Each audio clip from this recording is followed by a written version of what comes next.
जय श्री महाकाल। अलग आदेश नमो आदेश। कैसे हो आप सभी लोग? आशा करता हूँ अच्छे और स्वस्थ होंगे।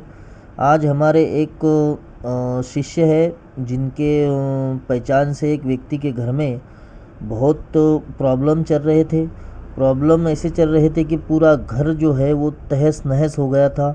और उन्हीं के कुछ चचेरे भाई या कुछ उन्हीं के सगे संबंधी ने उनके घर पे तंत्र किया था। और उस तंत्र के कारण उनके जो माँ थी उनका भी देहांत हो गया।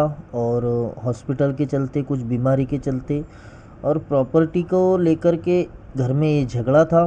और झगड़ा भी बहुत लंबा चला। बहुत से लोगों के पास वो जा कर के आए, बहुत से लोगों के पास उन्होंने अपना इलाज किया, लेकिन उनको कहीं से समाधान प्राप्त नहीं हुआ।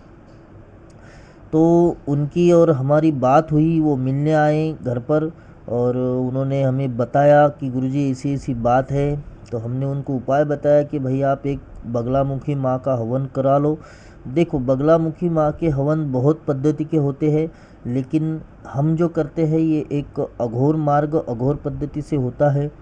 और इसमें बहुत से ऐसी क्रियाएं होती है, बहुत से ऐसे आपके ऊपर जो भी प्रॉब्लम होती है वो बहुत जल्दी तत्क्षण ख़त्म हो जाती है। और जो साधक है, जो ये साधक होंगे जो वीडियो देख रहे हैं, चाहे हमारे शिष्य हो चाहे और भी कोई व्यक्ति हो, तो आप माँ बगलामुखी का कोई भी कार्य कराना हो या बगलामुखी माँ के मंत्र से या बगलामुखी माँ के हवन से किसी भी रोगी को या कोई भी आपके पास काम आता है उसको अगर लेना हो माँ बगलामुखी मंत्र के द्वारा, तो ऐसे ही आप मत लीजिए। और कोई भी योग्य गुरु से माँ बगलामुखी मंत्र लेकर ही इनकी साधना कीजिए।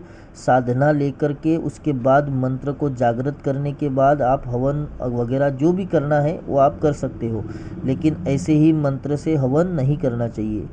तो इनकी जो समस्या थी वो समस्या ऐसी थी कि इनके जो बुद्धि थी वो एकदम ख़त्म कर दी थी सामने वाले ने। इनका माइंड बिल्कुल भी चलता नहीं था और माइंड एकदम स्लो हो गया था।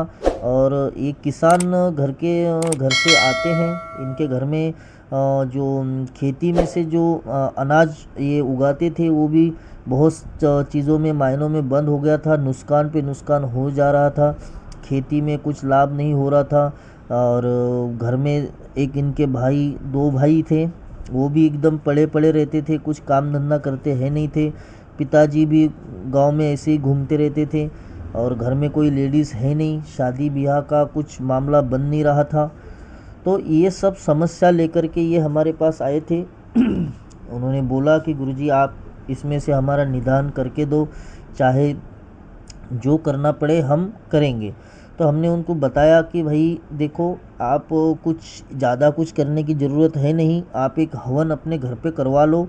आप हमारे जहाँ पर हम हवन करते हैं या हमारे घर पर करते हैं, तो आप वहाँ पर आकर के ये हवन नहीं कर सकते, आपके घर में ही ये हवन करना पड़ेगा, क्योंकि आपके घर पर ही तंत्र है। आपके घर पर भी तंत्र किया है, आप पर भी तंत्र किया है, तो उसका काट करने के लिए घर में ये हवन होना बहुत ज़रूरी है। ठीक है, क्योंकि वो हवन से जो तरंगे निकलती है तो वो आपके घर में घूमेगी, तो घर की जो नेगेटिव एनर्जी आपके ऊपर कराई गई है उसको ख़त्म करेगी। ठीक है, महाराष्ट्र में सवासिन जगा करके एक क्रिया की जाती है, वो हम आपको बता देते हैं। सवासिन माने जो शादीशुदा लेडीज़ है जिनके पति जीवित है और वो लेडीज़ एक्सपायर हो जाती है, उनको उनका निधन हो जाता है, तो कुछ लोग उनको जगा करके ऐसे मामलों में छोड़ी जाती है और वो ऐसे काम करती है। मूंजा भी ऐसा एक काम करता है। तो ये दोनों में से एक क्रिया थी जो उनका अभी कॉल आया। ये जो क्रिया है ये लगभग 10 से 15 दिन पहले की गई है और उनको लाभ हुआ, उनका कॉल आया। और हम अनुभव की वीडियो जब उनका कॉल आता है तभी डलवाते हैं कि हाँ गुरुजी हमें लाभ हुआ है, बहुत से 99% हमें लाभ हुआ है, तभी हम वीडियो बनाते हैं। वैसे वीडियो हम नहीं बनाते, क्योंकि हम नहीं चाहते कि भाई बिन फालतू किसी का वीडियो बना करके अगर कोई उनको पता चल जाएगा कि गुरुजी हमारा काम तो हुआ नहीं, आपने वीडियो कैसे डलवाया। इसलिए हम जब तक उनका काम नहीं होता तब तक वीडियो नहीं डलवाते। तो आप सभी लोगों से अनुरोध यही है कि अगर आप लोगों के घर में अगर कुछ समस्या है तो आप अवश्य कॉल कर सकते हैं। तंत्र सीखने के लिए भी आप हमसे कॉल कर सकते हैं, दीक्षा लेकर के आप सीख सकते हो। और भी कोई किसी की समस्या हो, जैसे कि वशीकरण हो गया, कोर्ट कचहरी के काम हो गए, तो आप लोग संपर्क कर सकते हो। आपका काम अवश्य करके दिया जाएगा। जो भी उसमें शुल्क लगेगा वो निःशुल्क, हमारे पास कोई काम नहीं होता, हम पहले ही बता दे रहे हैं। निःशुल्क के चक्कर में मान ना पड़े, शुल्क लेकर ही काम आपसे किया जाएगा, लेकिन शुल्क वही लिया जाएगा जिनकी सामग्री बुलवानी हो, जो भी करवाना हो। ठीक है, उसके बाद आपका अगर काम होता है, अगर आपका काम सफलतापूर्वक ख़त्म हो जाएगा तो आप खुद आकर के जो आपको स्व इच्छा से देना हो आप दे सकते हो। ठीक है, चलो आज के लिए इतना ही। जय श्री महाकाल। अलग आदेश, नमो आदेश।